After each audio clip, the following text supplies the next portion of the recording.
Uma análise do Dr. Fernando Capês sobre os pedidos de impeachment do Lula merecem uma análise mais aprofundada aqui no nosso editorial. Aqui nesse editorial eu também vou até confessar um ponto pessoal para vocês. Eu detesto carnaval. Se tem uma coisa, uma festa que eu não gosto, é carnaval.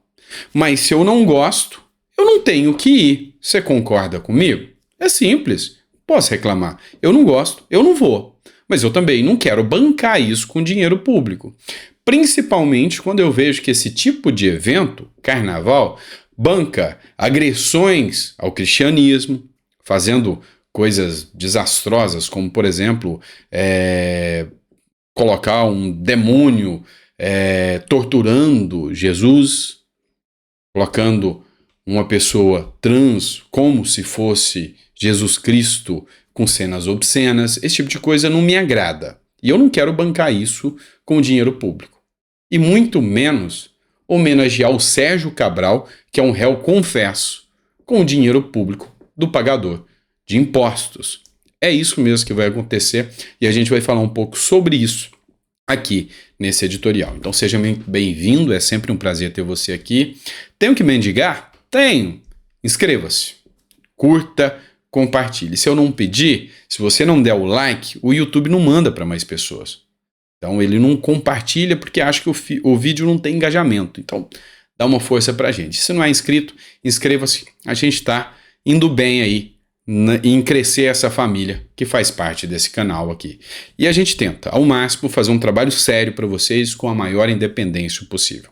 Bora começar? Vamos fazer essa análise? Vamos começar com essa análise da Jovem Pan, fonte Jovem Pan, eu sempre cito, do Fernando Capês, onde ele faz o seguinte argumento.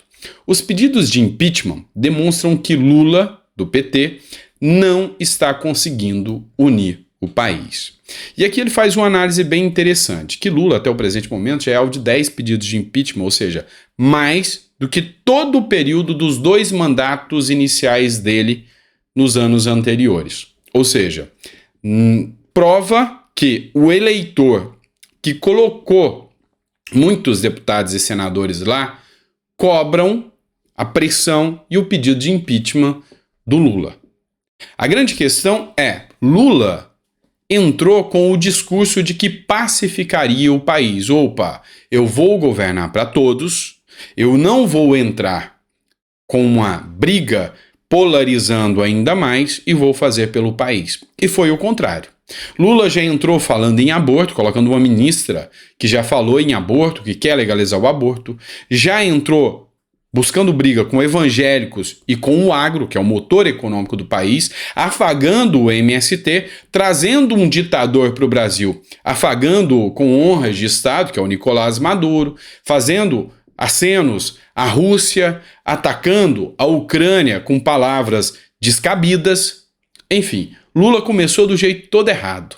E aí, se uma polarização que tinha o condão de acabar se Lula chega com uma voz pacifista, só piorou, só chegou mais longe. Ou seja, não bastasse, agora no momento atual, Lula aproveita narrativas para aumentar o seu poder e perseguir opositores. Sim, a fala do Lula é clara.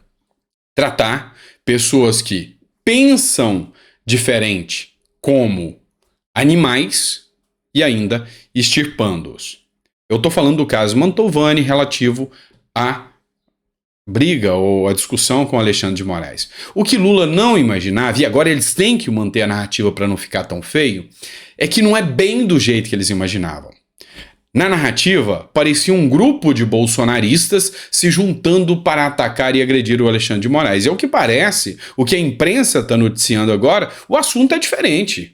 É uma discussão de aeroporto que começou com o filho de Moraes, e ninguém tem a obrigação de saber quem é o filho do Alexandre de Moraes. Eu, por exemplo, nunca vi nem o rosto dele, não sei quem é. E aí o Alexandre de Moraes entra na história e aí a boa e velha carteirada parece acontecer. E isso é o que parece. Por quê? Porque o Mantovani não é um radical. Tanto que, como candidato a prefeito, ele fazia chapa com um membro do PT. Dias antes da viagem, teve reuniões dentro do Partido dos Trabalhadores, ou seja, ele não é um radical bolsonarista como a mídia Lula e Dino tentou pintar. E esses pedidos de impeachment mostram cada vez mais que Lula não está conseguindo apaziguar e que muito brasileiro ainda quer o impeachment de Lula. Muito brasileiro quer Lula fora da presidência. E isso não é ser antidemocrático. Pelo contrário, esse é o exercício da democracia. E o grande ponto aqui que é interessante, que a gente precisa discutir sobre isso, é que um pacote da democracia enviado visa punir aquele que pensa diferente de Lula. Ou seja, visa punir aquele que ousa discordar do regime que já foi instaurado no Brasil. Então, o Capês fez uma análise brilhante e vale a pena você conferir a matéria. Vamos lá, outra matéria que eu trago para vocês agora do Conexão Política. Parece uma piada. O Brasil é o país que o poste faz xixi no cachorro mesmo. É um país que os valores são totalmente, mas totalmente jogados às traças. É um país que, em alguns momentos, dá muita vergonha de ser brasileiro ao ver o tipo de notícia como essa. Matéria do Conexão Política, essa é a fonte. Sérgio Cabral será homenageado por escola de samba no Carnaval de 2024. A União Cruz Maltina, uma escola de samba da série Prata do estado do Rio de Janeiro, causou polêmica ao anunciar que homenageará o ex-governador fluminense Sérgio Cabral no Carnaval de 2024.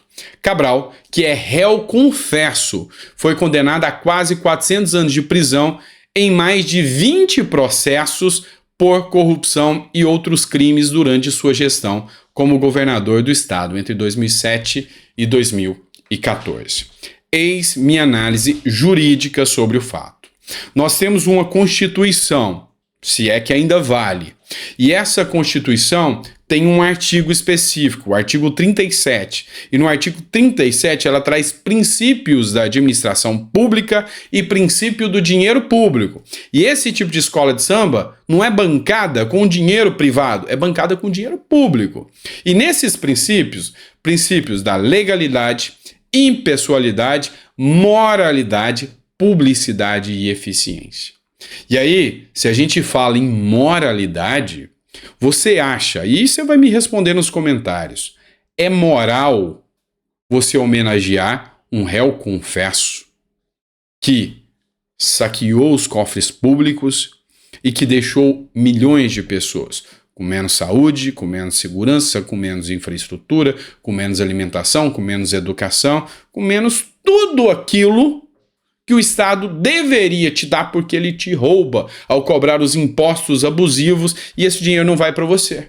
Então, a partir do momento que o Estado te toma o dinheiro e usa isso em outra finalidade que não a precípua em seu favor e favor da coletividade, é um roubo sim, eu ouso afirmar isto.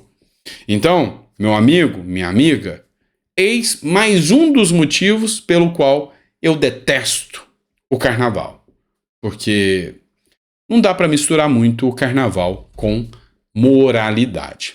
E já que a gente tá falando em moralidade, bora de mais matéria, né? Matéria do jornal Metrópolis, fonte, jornal Metrópolis. Juscelino Filho ganhou mais dinheiro público com viagens do que ministros receberam de salários. Pois é, uma série de denúncias de vários jornais contra o ministro do Lula e que ainda permanece no cargo por causa do partido, veio à tona. E Lula não ousa mexer no ministro para ter a governabilidade com o Centrão. É o retorno daquelas matérias que a gente já era acostumado. E isso porque a mídia ela ainda passa muito pano para o que acontece no governo Lula. Tem medo do Bolsonaro voltar.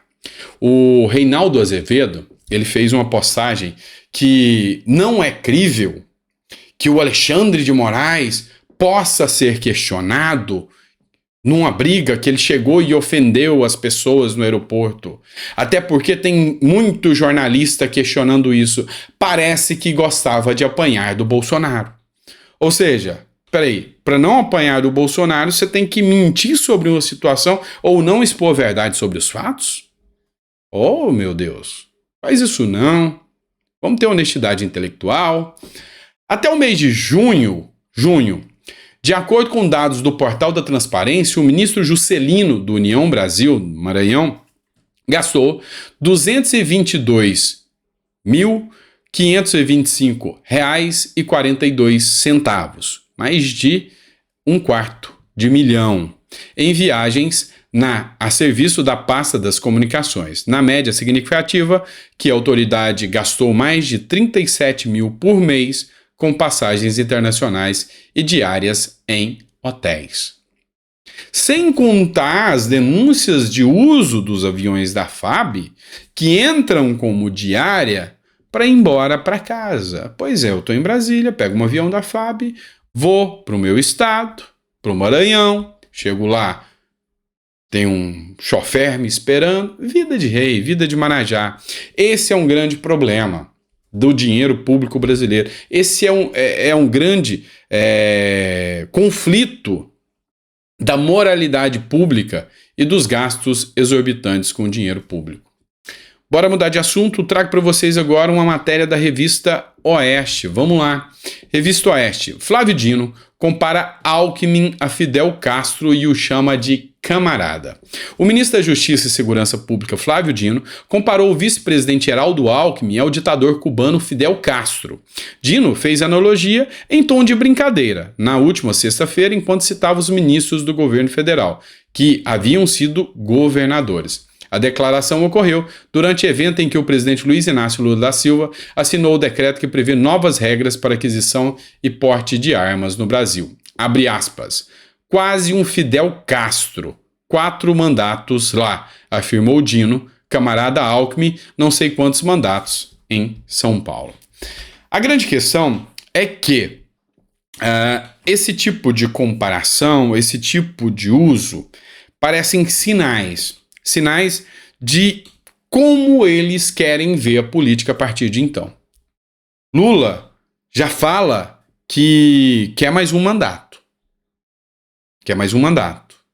Petistas já falam em prorrogar o prazo de mandatos, ou seja, pode ter até 3 reeleições. A grande questão é, o intuito deles é fincar tentáculos no poder e lá estarem. E essa fala em relação ao Alckmin causou um desconforto ao próprio Alckmin, que não gostou nem um pouco disso. Mas quem anda com porcos, farelo come. Então, não dá para o Alckmin tentar desvincular que ele está no meio de comunistas, se ele está. Tanto que o partido do Alckmin, o PSB do Alckmin, pediu que Alckmin não comparecesse ao Foro de São Paulo, evento amplamente esquerdista e comunista. Mas não adianta. No meio está o Alckmin e agora é o novo Fidel Castro do Brasil, nas palavras do próprio Flávio Dino. Eis o Brasil de hoje. Obrigado, pessoal. Deus abençoe, que seu sábado tenha sido muito abençoado, bons sonos. Amanhã a gente volta às 9 horas da manhã com mais editorial para vocês. E eu só tenho a agradecer a todos vocês. Um grande abraço.